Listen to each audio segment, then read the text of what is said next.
Gente, olha só que legal, né? Que semana bacana, em homenagem às mulheres, estamos aqui fazendo um especial muito bacana, dizendo todo o histórico, as conquistas das mulheres, passando aqui para vocês em episódios, porque é tanta coisa, é tanto material, gente. Olha, tem muito mais, mas a gente selecionou, né, os mais interessantes. A gente fez aí o primeiro episódio com a linha do tempo, falando de todas essas conquistas das mulheres. No segundo episódio, a Nayara Lourenço, que está aqui do meu lado, que também é jornalista, está concluindo aí a faculdade, está nesse caminho e pôde presenciar muitos fatos, não só por causa da pesquisa em especial, né, falando do Dia Internacional das Mulheres, mas também porque ela vai contar uma história muito bacana aqui, que ela esteve presente, né, em um dos movimentos internacionalmente, tá? Mas como a gente está fazendo todo esse histórico e é tão abrangente falar da mulher, gente, né? Porque mulher é infinito. E aí a gente precisa dividir por episódios. Então a gente fez quarta, quinta e agora nesse último episódio que a gente vai contar um pouquinho desses movimentos que a Nayara esteve presente. Então, agora vocês vão poder acompanhar aqui, nós vamos bater um papo bem legal e ela vai contar de tudo que ela presenciou, na verdade, né? O que ela esteve presente e vai contar como que foi essa participação dela. Até porque aqui nos bastidores a gente estava conversando, gente, que a Nayara, ela sempre foi envolvida com movimentos estudantil, e também ela teve esse privilégio, quando ela estava lá em Portugal, em 2020, participar e presenciar como é o movimento das mulheres lá, um movimento feminista. A gente sabe que fora do Brasil é muito diferente, né? A questão política, as regras culturais, enfim, tantas outras coisas, cultura, né? A própria cultura mesmo das mulheres em outros países. E aí, a Nayara teve esse privilégio de estar lá em Portugal em 2020, estar de pertinho desse acontecimento. Nayara, tudo bem? Tudo e com você, Sá? Tudo bem. Muito obrigada pelo convite. Agora aqui como entrevistada. É estranho, gente, quando a gente faz, a gente entrevista as pessoas e quando a gente passa a ser entrevistada é bem diferente. Bem diferente. Mas assim, você me contou aqui nos bastidores, só para a gente dar uma aquecida aqui e contar para os nossos telespectadores, porque os telespectadores, os nossos internautas gostam de saber das histórias dos bastidores também. Você me disse que lá em 2016 você já deu uma entrevista, você era jovem, nem imaginava ser jornalista, porque você era envolvida com o movimento estudantil, e agora você está aqui de novo dando uma entrevista para falar sobre movimentos feministas, e no caso, já como jornalista. Sim. Eu dei uma entrevista para falar sobre o movimento estudantil na época, né? Em 2016, nem imaginava que eu ia dar uma entrevista aos 23 anos, agora como repórter também, e dessa vez como convidada. Ai, que legal, tá vendo, gente? Como a vida, né, providencia, como que dá a volta, né? Então a gente é assim. E falando em dar volta, a Léa resolveu dar uma grande volta na vida dela e foi morar lá em Portugal por um período e pôde presenciar os movimentos feministas. Conta um pouquinho pra gente como foi isso, Nara? Como que surgiu? Por que que você resolveu estar lá e ter essa oportunidade de acompanhar esse movimento? Uhum. Eu me mudei para Portugal em 2019. Tive a oportunidade de acompanhar um pouco dos movimentos feministas por lá. Eu já fazia parte de uma organização internacional feminista, que é a Marcha Mundial das Mulheres. A marcha, ela se organiza em diversos estados do país e também em vários outros países, né? E dentro da Marcha Mundial das Mulheres, a gente tem uma formação muito popular. Então, aqui no Brasil, eu já era acostumada com essa formação, né, que fala muito sobre a construção de um movimento feminista que esteja correlacionado com outros movimentos, né? Aqui no Brasil, a gente tem as organizações que não estão dissociadas uma da outra. Então, as mulheres do campo, as mulheres da cidade, as mulheres negras, elas trabalham em conjunto por um mundo melhor, né? Então, quando eu fui para Portugal, eu comecei a pesquisar movimentos por lá para que eu pudesse continuar fazendo parte, né? E, por coincidência, eu encontrei a Marcha Mundial das Mulheres, que eu já participava aqui no Brasil, e encontrei um núcleo delas lá na cidade onde eu morava, né? Eu morava no Porto. E foi muito, muito curioso perceber a diferença. Dentro da marcha, a gente sempre fala que as nossas realidades, embora muito parecidas, também são diferentes conforme o território em que a gente vive. Com certeza. Então, lá em Portugal, né, é um país europeu, é um país com um país desenvolvido, com índice de desenvolvimento muito alto, e aqui no Brasil a gente tem uma realidade diferente, né? Então, foi muito curioso fazer essa comparação. Mas ao mesmo tempo, esse contraponto, o movimento feminista em Portugal, ele teve um atraso no seu desenvolvimento por conta da ditadura que Portugal passou também, na ditadura salazarista e do Estado Novo. Então, as mulheres feministas de Portugal tiveram uma dificuldade de se organizarem e isso teve um atraso até hoje. E é curioso porque essa ditadura, né, essa repressão que Portugal passou, eles colocavam como norma que uma identidade da mulher, né? Que a mulher tinha que ser a que ficava em casa, né? Condicionada ao espaço privado e não ao espaço público, desenvolvendo os afazeres domésticos e só, né? A falta de identidade, de autorreconhecimento da própria mulher, né? Então, em Portugal, isso se manteve até os dias de hoje. Apesar da mobilização feminista, ainda tem esse resquício do que é condicionado ao papel do homem e o que é condicionado ao papel da mulher. É claro que isso é fruto de uma sociedade, né, patriarcal que habita em todos os países, inclusive no Brasil, mas que aqui no Brasil o nosso debate feminista, pelo menos, é mais evoluído, né? E é isso que dá para observar.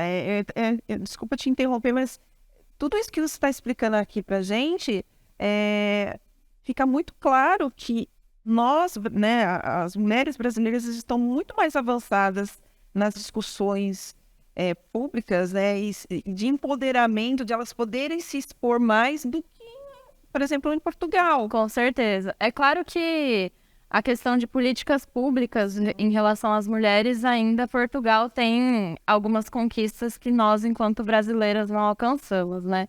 Mas os movimentos em si ainda tem um pouco de atraso em relação a discussões de pautas que nós fazemos há muito tempo. E isso varia muito de acordo com a economia do país, como foi formada, né, a nossa visão de mundo, de um país que foi colonizado, de um país que ainda não alcançou alguns direitos básicos, né?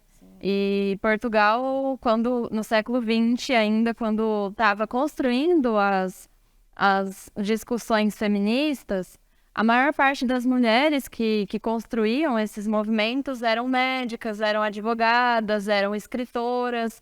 Era um movimento construído por mulheres da elite, né, de classe média alta. O que aqui no Brasil é totalmente diferente, né? Nós temos mulheres que constroem esses movimentos que vêm da periferia, que vêm, né, do campo, que vêm da zona rural. Então, apesar dessas diferenças também, eu pude perceber que essa frase de somos iguais e diferentes fez muito sentido para mim naquele momento. Apesar das diferenças, temos aí diversas pautas que são comuns às mulheres, eu acredito que de boa parte do mundo, se não do mundo inteiro, né? A questão da igualdade do salário, a questão da violência doméstica, do abuso sexual. É claro que isso ainda está relacionado aí com diversas questões, inclusive de raça e de classe, né? Mas que só pelo fato de sermos mulheres já é algo que une as mulheres do mundo inteiro para essa luta, né? É verdade. Nayara, né? Se deixar aqui, a gente vai ficar batendo papo a tarde inteira, a noite inteira sobre esse assunto, né? Que é um assunto que fala da gente. Sim. E essa luta em comum que você acabou de dizer, né? Todo mundo lutando apesar das diferenças, mas a luta é a mesma, né? E você teve uma oportunidade nessa semana árdua de preparação desses especiais, né? Desses episódios, e você fez até uma linha do tempo. Você pôde relembrar de fatos históricos, né? De quanto a mulher lá atrás já lutava pelo reconhecimento para poder estudar numa escola, né? Só os homens podiam ir para a escola, né? Os meninos. Então, depois, outros reconhecimentos, outras aberturas, outras portas, né? Na questão política. E aí, empresarial, porque hoje, quantas mulheres são empreendedoras no país, ao mundo, e a gente vê esse crescimento cada vez maior. E aí você teve essa possibilidade. E teve ainda essa oportunidade de ver um outro país, né, se movimentando, né, no caso relacionado às mulheres. Como que você avalia no dia de hoje, né? Nós estamos aí numa semana de comemoração do Dia Internacional da Mulher, você sendo mulher e estando nesse mesmo caminho. O que você avalia de tudo isso? Pergunta difícil. É uma pergunta difícil. Eu avalio que a gente conseguiu avançar bastante, né? Ainda as conquistas que nós tivemos são recentes. Se a gente... Agora vocês vão acompanhar a nossa linha do tempo também, vão poder perceber que faz poucos anos que a gente conseguiu algumas conquistas, né? Como o direito ao voto, a Lei Maria da Penha. Então, são conquistas recentes que vieram... Foi um fruto de muita luta, de muita mobilização das mulheres, né? Dos movimentos feministas, tanto nos espaços institucionais quanto nos espaços... populares, nas ruas, nas manifestações. A gente teve esse avanço e ele é inegável, mas acredito que a gente ainda tem muito para conquistar, né? Agora, a gente também precisa de diversas outras políticas públicas de fiscalização para garantir que as políticas públicas que já existem sejam de fato efetivas, né? Que elas saiam do papel e que cumpram o seu papel fundamental de proteção à vida das mulheres, mas acredito aí que a gente avançou, mas ainda vamos avançar bastante, né? Mas alguns dados te deixaram um pouco assustadas em relação à violência e tudo. Sim, com certeza. Não é? Com certeza. São dados que ainda são muito altos, que a gente fala, poxa, precisa ainda muita, como você falou, sair do papel e ser efetuado somente quando se trata, né, da proteção da mulher contra a violência doméstica, o feminicídio, que a gente tem falado muito. Então, eu acho que tem muita coisa para acontecer ainda, de fato, né? Estamos no caminho, mas ainda um pouquinho devagar, de formiguinha, precisa ser um pouquinho mais acelerado. As medidas protetivas, que nem sempre são cumpridas, enfim, tantas outras coisas.